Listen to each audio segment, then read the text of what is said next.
Welcome to Houlihan Lokey One-on-One. I'm Russell Sherman. I'm joined today by Nate Pund, a managing director with Houlihan Lokey's Consumer, Food, and Retail Group. Nate has been in investment banking for more than 20 years, where he's carved out a unique niche by combining his love for sports and the outdoors with a practical and thoughtful approach to helping companies of all sizes navigate the changing business landscape. Welcome, Nate. Great to have you here to talk about this dynamic sector, how it's developed, and where it's headed. Great to be here, Russell. Thanks very much. So talk to me a little bit about the sector. I'd say you have a pretty fun job when it comes to investment banking and the area in which you get to play. Oh, absolutely. I've got the best job in all of Houlihan Lokey. I get to focus on all the fun things we do outdoors, which is a personal passion of mine. Yes, I've got a garage filled with equipment to testify to that. What are some of the areas you think about when we think about the outdoor and leisure and recreation sector? Right. I call my industry focus the active lifestyle sector. So if you think of that, there's a number of activity subsectors underneath that. And I like to arrange those from the least intense to the most intense. So at the bottom, you've got basic recreation and leisure. Think of that as throwing a football with your kid in the backyard or tossing a frisbee. From there, you move up the intensity scale. Next comes fitness, whether that's big box, studio, equipment, what have you.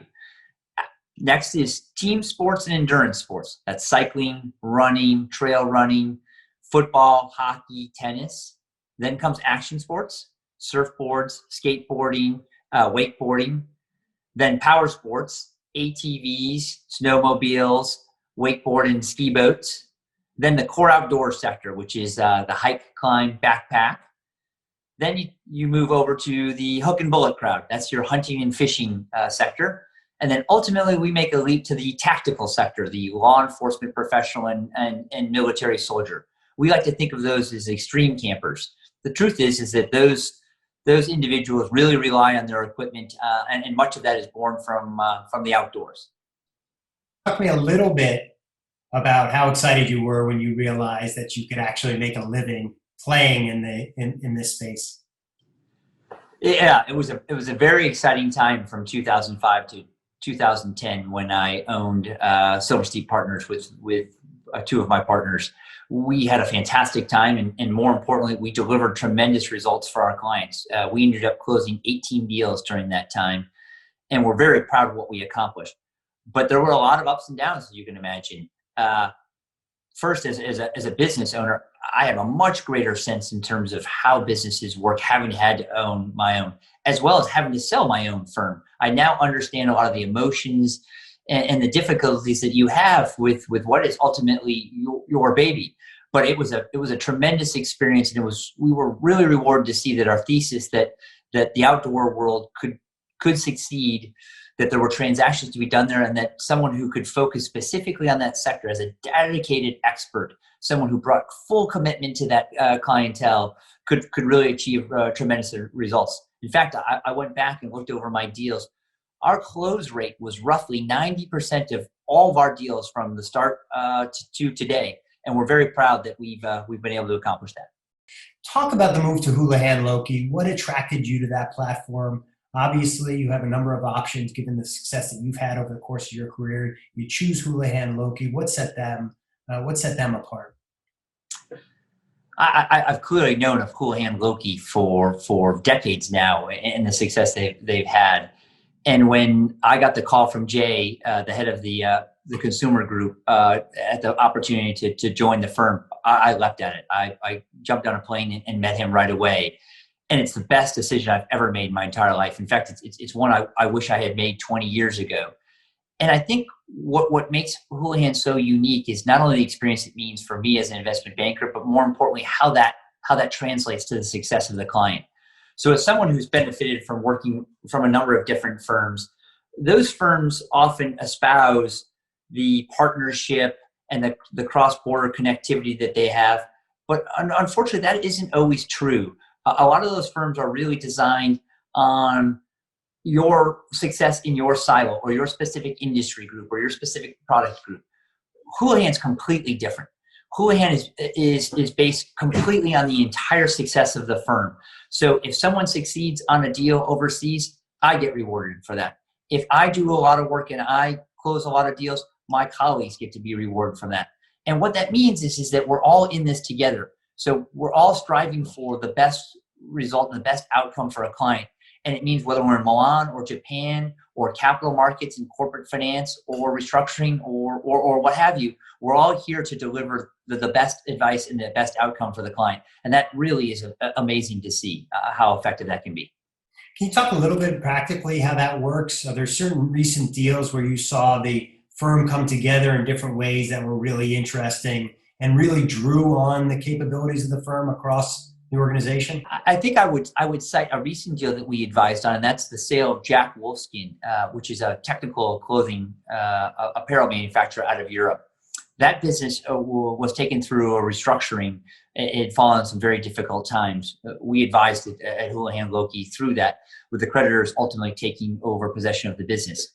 After a year or so in trying to stabilize the business, they came back to us and said, we have a choice. We can either hold on to this business for the next several years and try to make it the success that we know it can be, or we can try to realize a transaction now on what we think the opportunity can be.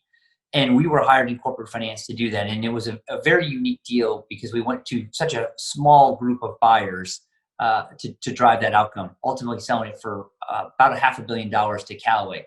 But what was unique about that, to your point, is the collaboration that happened across financial restructuring, corporate finance, capital markets, Europe, the United Kingdom, North America, Asia. It was really a worldwide, firm-wide deal. And it was one that I'm really proud that we were all able to deliver that advice and deliver such a superior outcome. Talk to me a little bit about the current environment, the COVID environment, what that means for some of the companies in your area, and maybe as we move up the intensity scale, how it's affected some companies versus others. For the fitness sector, it's been a very difficult time. The restrictions on operating your business, on clientele being able to partake, that's fallen on really hard times for what are still ultimately very good businesses with very good outlooks. On the other end of the extreme is the firearms sector. That has enjoyed a resurgence like I've never seen, an extraordinary sales, an extraordinary time. All driven on fear of the clientele, whether that be social unrest, the pandemic, regulatory change. It's been a remarkable space and one we've been very successful on over the last several months.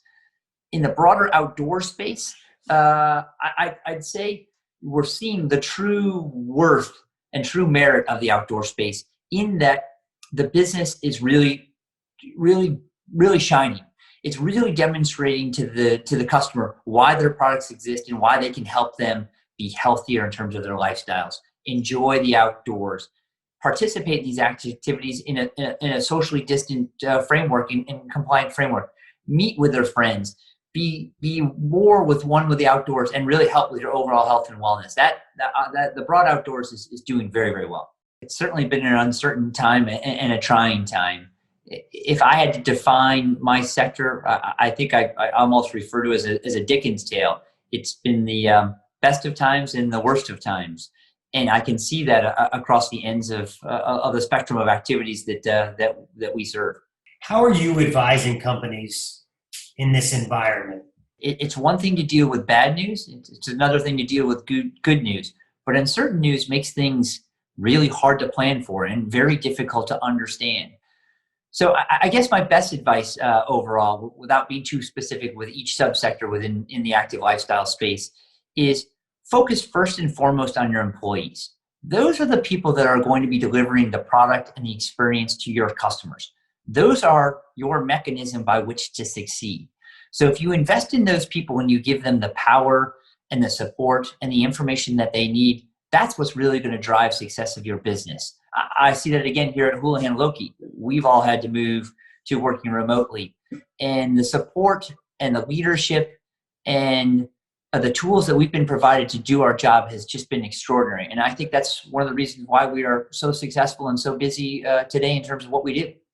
So you work with acquirers, you work with sellers.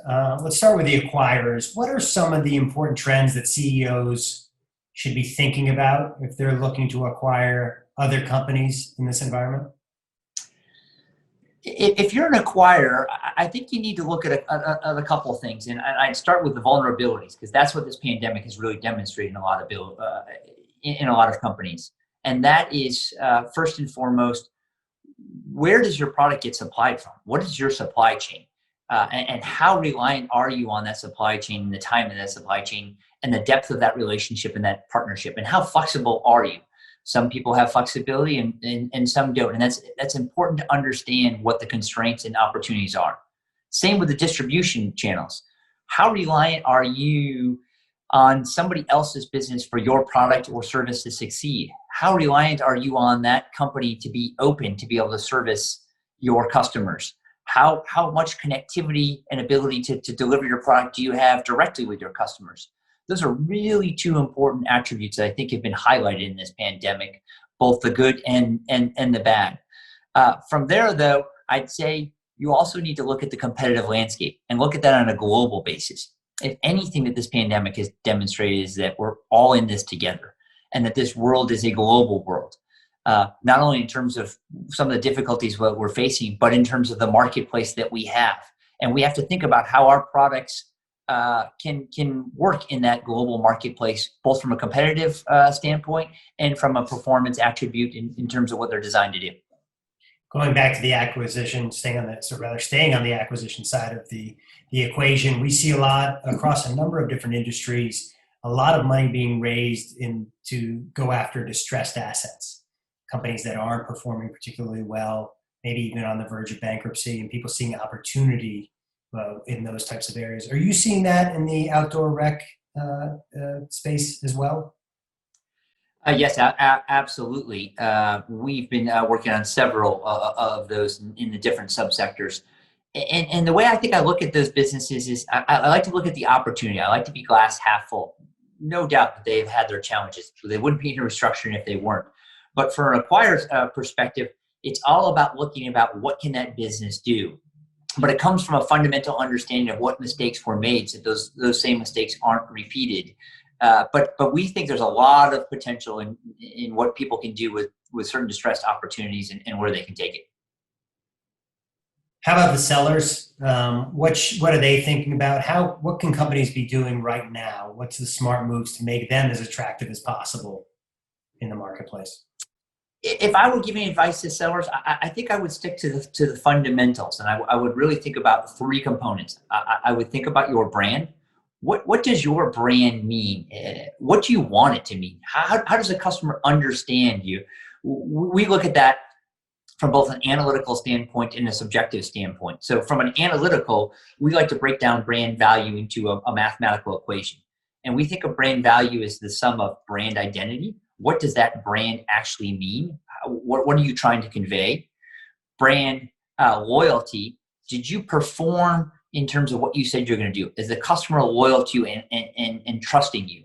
And with that loyalty, then you have brand permission. Are they looking to get more from you in terms of the product experience and grow with you? That's where we see it on an analytical standpoint.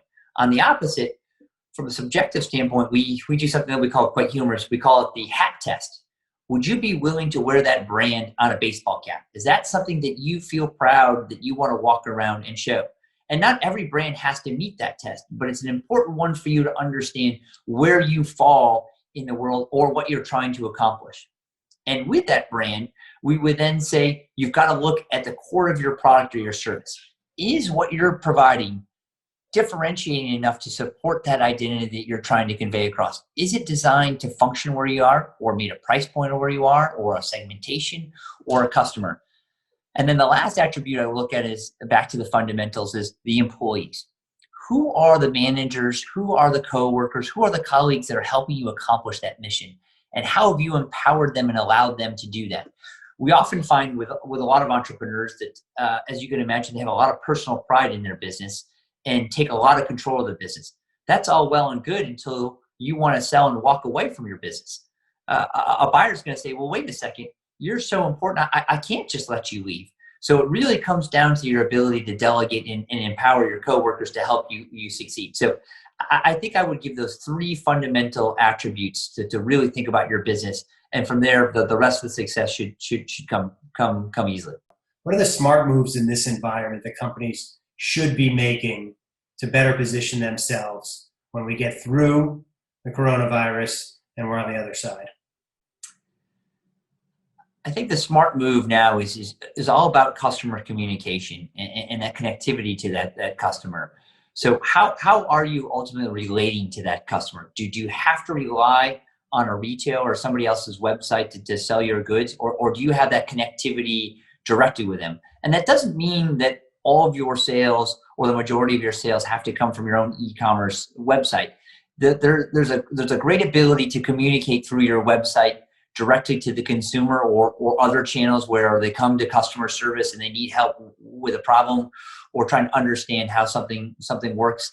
Making sure that you have that connectivity, I think, is really key, because the customer wants to be part of it. The customer has a lot of great choices these days. That's the conundrum in the outdoor spaces. There's a lot of great things out there. So the customer has choice, and you have to make that choice for that customer easy. And once that customer is chosen your product or your service and selected to be with you, you want to hold on to that as long as you possibly can. So I would really think about how you relay the message, how you make it interactive, and how you're there to support and grow with that customer through this time period and many years to come. And finally, let me ask you about Houlihan Lokey and your vision and your team's vision for continuing to grow the business and where you guys hope to be down the line.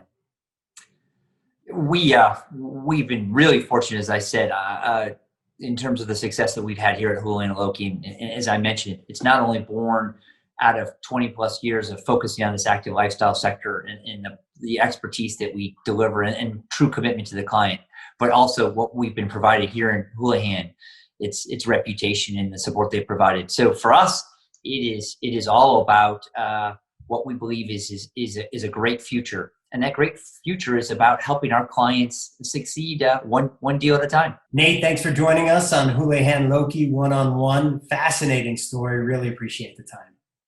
Thanks very much, Russell. Really appreciate the conversation.